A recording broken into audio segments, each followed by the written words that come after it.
मध्ये मुळामुठी नदीकाठच्या वस्त्यांमध्ये अजूनही पाणीच पाणी आहे। एकता नगर, पाटील इस्टेट, सिंहगड रोड परिसरातील घरांमध्ये पाणी शिरलेलं आहे। खडकवासला धरणामधून 45,705 क्युसेकने विसर्ग सुरू आहे आणि त्याच्यामुळे अनेक ठिकाणी सखल भाग असल्यामुळे विशेषतः पाणी साचतंय। नागरिकांच्या घरात पाणी शिरलंय, ज्याच्यामुळे मोठं नुकसान झालेलं आहे। अनेक वृद्ध नागरिक आहेत ज्यांचं रेस्क्यू ऑपरेशन याच पुराच्या पाण्यातून करावं लागतंय। अगदी छातीपर्यंत पाणी आहे तिथे, पण ही रेस्क्यू ऑपरेशन करणारी पथकं आहेत जी सातत्याने या सगळ्या नागरिकांना मदत करतात, कारण थेट घरामध्ये पाणी शिरलेलं आहे। तर मुख्यमंत्री एकनाथ शिंदे आज पुण्यामध्ये असतील। पूरग्रस्त भागाची ते पाहणी करणार आहेत। जुनी सांगवी, घोले रोड, शिवाजीनगर, वाकडेवाडी, एकता नगर या भागामध्ये मुख्यमंत्री पाहणी करतील असं समजतंय। पूरग्रस्त भागांच्या पाहणीनंतर मुख्यमंत्री एकनाथ शिंदे पत्रकार परिषद घेणार आहेत। पुण्याच्या शासकीय विश्रामगृहात दुपारी 2 वाजता पत्रकार परिषद होणार आहे।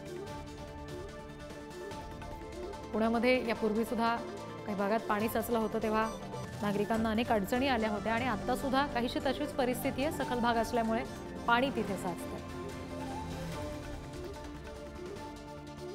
पुण्यामध्ये जुनी सांगवी रोड आहे, घोले रोड आहे, ज्या ठिकाणी पाहणी करणार आहेत मुख्यमंत्री एकनाथ शिंदे। नेमकी सध्याची परिस्थिती काय आहे, त्या पार्श्वभूमीवर काय नेमक्या सूचना प्रशासनाला देता येतील, या सगळ्या संदर्भात मुख्यमंत्री आढावा घेतील। याबाबत आणखी तपशील घेऊया प्रतिनिधी ज्ञानेश्वर चौतमल यांच्याकडून। ज्ञानेश्वर, आता नेमके तुम्ही कुठे उपस्थित आहात, कारण तुमच्या मागच्या बाजूलाच आम्हाला बरंचसं पाणी साचलेलं दिसतंय दृश्यांमध्ये। मी आता एकता नगरी परिसरामध्ये आहे। एकता नगरी परिसरात सध्या रोडवर पाणी शिरलेलं आहे आणि बऱ्याचशा सोसायट्यांच्या पार्किंगमध्ये देखील पाणी साचलेलं आहे। आता माझ्या पाठीमागचा हा सगळा रस्ता आपण पाहतोय, या रस्त्यावर नदीकाठचा हा सगळा भाग आहे आणि त्यामुळे नदीत पाणी वाढलेलं आहे आणि त्यामुळे रस्त्यांवर देखील पाणी आपल्याला साचल्याचं बघायला मिळतंय।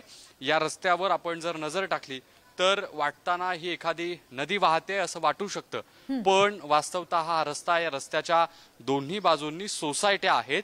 याचा सगळ्यात मोठा फटका जो आहे तो या सगळ्या नागरिकांना बसलाय, कारण मागच्या वेळी जास्त नुकसान झालं होतं तशी आता परिस्थिती तुलनेनं जास्त गंभीर नाही। यावेळी प्रशासन यंत्रणा सगळे आपल्याला अलर्ट असल्याचं बघायला मिळतंय। आपण पाहिलं असेल, ह्या सोसायट्या ज्या आहेत त्या मुठा नदी काठाच्या बाजूला आहेत, लगत आहेत आणि म्हणून नदीतलं पाणी थेट लोकांच्या घरापर्यंत येतं, दारापर्यंत येतं, सोसायट्यांच्या पार्किंगमध्ये शिरतं। मागच्या वेळी तर पहिल्या मजल्यापर्यंत पाणी गेलं होतं। नदीनं प्रवाह जो आहे तो वेगानं धारण केलाय। नदीचं जे पात्र आहे ते मोठ्या स्वरूपाचं नदीचा प्रवाह वेगानं वाहत असल्यानं आपल्याला बघायला मिळतंय। आपण पाहत असू की खडकवासल्यातून सध्या जो विसर्ग आहे तो विसर्ग 47,000 45,000 दरम्यानचा आहे आणि त्यानंतरचा हा परिणाम आहे। अगदी दूरपर्यंत आपण पाहिलं तर वेग कसा धारण केलाय नदीपात्रानं हे आपल्याला बघायला मिळतं आहे। या नदीपात्रातून पाण्याचा प्रवाह अत्यंत वेगानं वाहतोय आणि मग जेव्हा हे वेगानं पाणी नदीपात्रातून पुढे वाहतंय तेव्हा नदीकाठी असलेल्या दोन्ही बाजूला जी वस्ती आहे तिथे त्याचा परिणाम जाणवतो। पाण्यानं कसा वेग धारण केलाय, किती गतीनं पाणी वाहतंय हे आपल्याला या मुठा नदीतलं चित्र बघायला मिळतंय आणि मुठा नदी काठचं हे सगळं चित्र आपण जर पुढे शहरातल्या वेगवेगळ्या भागांचा विचार केला तर कमी जास्त प्रमाणात अशीच परिस्थिती नदीकाठच्या भागांमध्ये आहे। खिलारे वस्ती असेल, पुलाची वाडी हा परिसर असेल किंवा पाटील इस्टेट हा भाग असेल, इथे अशाच स्वरूपाचं पाणी साचल्याचं चित्र पाहायला मिळतं आहे। आता एकता नगरीमध्ये देखील पाणी साचलंय। काही लोकांचं कालच स्थलांतर करण्यात आलेलं आहे, त्यांना सुरक्षित ठिकाणी सोडण्यात आलंय। सकाळी काही आपल्याला दृश्य पाहायला मिळाली ज्यामध्ये या सोसायट्यांमध्ये अजूनही शेवटचे जे मजले आहेत आपण पाहत असू, काही मजल्या 5 मजल्यांच्या इमारती आहेत, काही सोसायट्या आहेत 3 मजल्यांच्या आहेत। वरच्या मजल्यावरच्या घरांमध्ये अजूनही लोक आहेत। खालच्या मजल्यावरच्या लोकांनी पाणी रात्रीतून वाढेल या भीतीनं मनपानं ज्या ठिकाणी व्यवस्था केली आहे तिथे जाणं पसंत केलं, पण अजूनही काही सोसायट्यांमध्ये वरच्या मजल्यांवरती लोक आपल्या घरांमध्ये थांबून आहेत आणि मग ज्या घरांमध्ये लोक आहेत तिथे त्यांचं कुटुंब आहे, विद्यार्थिनी आहेत, लहान मुलं आहेत, त्यांना आता शाळेत जायचंय म्हणून अगदी काही वेळापूर्वी ज्या आपण समोर काही वेळापूर्वी गोष्टी घडताना पाहिल्या, ज्यातून अग्निशमन दलाच्या जवानांनी विद्यार्थ्यांना बोटीतून शाळेत सोडलं। अजूनही या ठिकाणी आपल्याला अग्निशमन दलाचे जवान गस्त घालताना पाहायला मिळत आहेत। जर कोणाला इथून बाहेर पडायचं असेल तर बोटीतून सोडलं जातंय। अजूनही काही नागरिक जे आहेत ते आपल्या घराखाली आल्याचं आपल्याला बघायला मिळतं। अगदी सकाळची ही सगळी वेळ आहे, रात्रभर इथे पाणी किती होतं, कशा पद्धतीचा पाऊस झाला आणि आता किती पाणी आहे हे पाहण्यासाठी स्वाभाविकपणे लोक घराबाहेर उतरल्याचं आपल्याला पाहायला मिळतंय। आणि एकूण काल रात्री ज्या स्वरूपाचा पाऊस खडकवासला धरण क्षेत्रामध्ये पडत होता, रेड अलर्ट देण्यात आलेला होता, अतिवृष्टी झालेली होती आणि सतत पडणारा पाऊस, धरण क्षेत्रामध्ये वाढणारा पाण्याचा विसर्ग यामुळे नागरिकांमध्ये साहजिकपणे भीतीचं वातावरण बघायला मिळत होतं। नागरिक तशी भीती बोलूनही दाखवत होते। यावेळी मात्र प्रशासन जे आहे ते अलर्ट मोडवर होतं।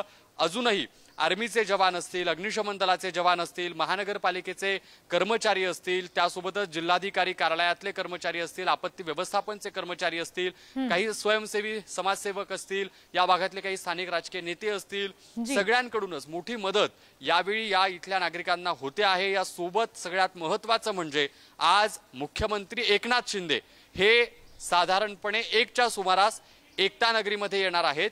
मुख्यमंत्री एकनाथ शिंदे या सगळ्या परिस्थितीची स्वतः या ठिकाणी येऊन पाहणी करतील, लोकांच्या समस्या जाणून घेतील, त्यांच्या सोबत संवाद साधतील आणि त्यानंतर आज मुख्यमंत्र्यांची आणि ज्या वेळेला मुख्यमंत्री इथे येतील नेमकं काय पाहणी करतायत, काय नेमका आढावा घेतात, ह्या संदर्भातले अपडेट्स तुमच्याकडून घेऊ। तुर्तास धन्यवाद दिलेल्या माहितीसाठी। आणि यानंतर शांतीनगर परिसरामधून पुण्यातून आमचे प्रतिनिधी बालाजी पोद्दार सध्या आपल्याशी जोडले गेलेत। बालाजी, तिथे नेमकी काय परिस्थिती पाहायला मिळते तुम्हाला? तिथे सुद्धा पाणी अजूनही साचलेलं आहे का? रिद्धी, आता मी शांतीनगर मधले जे स्थलांतरित नागरिक आहेत त्यांची जिथे व्यवस्था केली आहे त्या परुळेकर शाळेमध्ये आहे आणि याच ठिकाणी महापालिकेने, प्रशासनाने त्यांची व्यवस्था केलेली आहे। जवळपास 250 ते 300 कुटुंब आहेत जे या ठिकाणी स्थलांतरित झालेले आहेत आणि त्यांची व्यवस्था झालेली आहे। मात्र जी पाहिजे ती व्यवस्था आहे का, ही सगळी अशी परिस्थिती आहे। जवळपास 8 खोल्या ज्या आहेत त्या या नागरिकांसाठी दिलेल्या आहेत। आज शाळा बंद आहे आणि या नागरिकांची सोय इथं झाली आहे का? आपण इथले नागरिक आहेत त्यांना विचारूया, काय परिस्थिती आहे? सगळी खूप डेंजर परिस्थिती आहे। आठवड्यातून 2 वेळा पूर आलेला आहे, त्यामुळे काही सांगता येत नाही। आम्ही गेले 3-4 दिवस झाले शाळेमध्येच आहे आणि बापूसाहेब आम्हाला नाश्ता वगैरे, जेवण वगैरे सगळं पुरवतात। त्यांचे कार्यकर्ते आम्हाला खूप सारे मदत करतात। कधी आलाय तुम्ही? हे काही इथंच होते की या खोलीत? कधी आलाय इथे? काल आलो की रात्री। कुठपर्यंत आहे पाणी? आमच्या घराच्या आताशी खाली गेले। इथं आहे का व्यवस्था सगळी? नाही, हिथं आहे ही व्यवस्था, तिथं नाही। घरात हाय चिकून सगळं हाय ना, हाय हाय हाय हाय सगळं हाय, चहा पाणी सगळं आमची व्यवस्था। किती नागरिक आहेत? आता 300 ते 400 लोक आहेत। शांतीनगर। अजून माझ्या घरात अर्ध पाणी, अर्ध घर बुडालेलं आहे। आता ते पाणी कमी झाल्यावरच जाणार ना। रस्त्यावर बसायचं का? रस्त्यावर बसावं का? सांगा, पाणी घराने इतकं कमरा इतकं आहे। अनेक दरवर्षी पाणी येते, मग ते काय आहे त्याला उपाय करावा लागेल ना। आता तुमच्याकडे आहे ते, आमच्याकडे नाही। आम्ही सगळं मागतो, पण तुम्ही देता का? सांगा। हे नागरिक आहेत जे यांची सगळी व्यवस्था केली आहे। आपण जर बघितलं तर काही जण लहान विद्यार्थी आहेत। हे सगळे जे हाल आहेत ते हे सगळे एका पुरामुळे, विसर्गामुळे होत आहेत का, अशी सगळी परिस्थिती आहे। काय परिस्थिती आहे तुमच्याकडे? आमच्या घरामध्ये सध्या पाणी आहे। आम्ही कालपासून इथेच आहोत, पण आम्हाला खाण्यापिण्याची सोय भरपूर यांनी दिलेली आहे। म्हणजे काय असं वाटत नाहीये काही प्रॉब्लेम। मुलांचे त्यांना बोलायचं बोलत त्यांना।